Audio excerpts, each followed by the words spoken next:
So the work on this project is around a partnership with the Chicago Park District to evaluate their water safety education that got a little disrupted due to lifeguard shortages last summer, but we're gearing up for the start of the aquatic season at the end of the month. And this is work that we were able to do during the cold season. And we surveyed families throughout Chicago. Next slide. So the Voices of Child Health in Chicago, or VOCHIC, is a parent panel survey that's administered 3 times a year by Lurie Children's and NORC at the University of Chicago. The surveys are administered by internet and telephone in English and Spanish, and data for these results were collected from October through November of 2022. We received responses from 1,140 Chicago parents, step parents, or guardians with children under the age of 18 in the home, and they are sampled from all 77 community areas in Chicago. Next slide. The survey results are weighted to be representative of the Chicago population. We have a few more moms than dads. Distribution of age ends up pretty concentrated in the 26 to 45-year-olds. The racial, ethnic composition and education income levels are consistent with Chicago. And then these families had, 54% of them had at least one child who was older than 11. 20% had all of their children 0 to 5, and then 25% made up the rest. Next slides. So when we asked families where and when they were enjoying the lakefront or beaches, 61% said that they were going to beaches. 27% said they didn't go to Lake Michigan. 8% said they don't swim at all. 5% were swimming off of rocks, 4% off of boats, and 3% off of piers. And these were select all that apply, so the numbers don't total to 100%.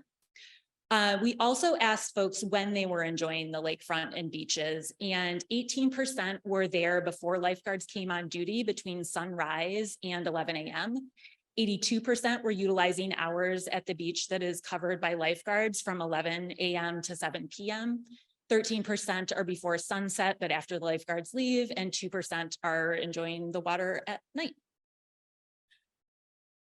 This shows a distribution of how often families spent time at the lakefront or on the beaches, and 8% were there multiple times a week, 8% were there once a week, and then 29% 1 to 3 times a month, 40% once a month, and then 15% were not using the lakefront at all.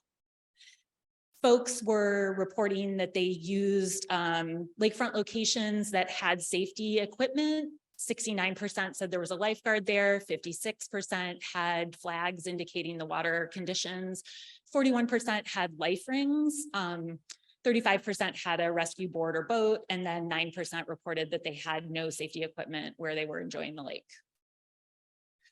So our next steps are going to be to look at analyzing these behaviors stratified by geographic region and demographics, and then we'll use these results to report back to the park district so that they can think about strategically placing education in areas that have more of the risky behaviors.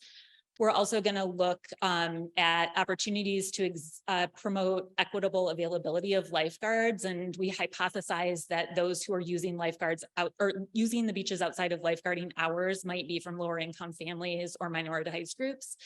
And then this will all lead into hopefully improving the education that's delivered to the community by the park district. And then we also have activities that are going to be really kicking up this summer as we're getting ready to evaluate the water safety trainings, getting responses back from participants in the general community. And then we're doing an evaluation of a program in Evanston called Camp Kumba, and they're doing water polo based swim and water safety exposure. This summer, they're going to be bringing their reach up to as many as 160 Black boys and girls, rising 3rd to 8th graders. So we're excited about all of this.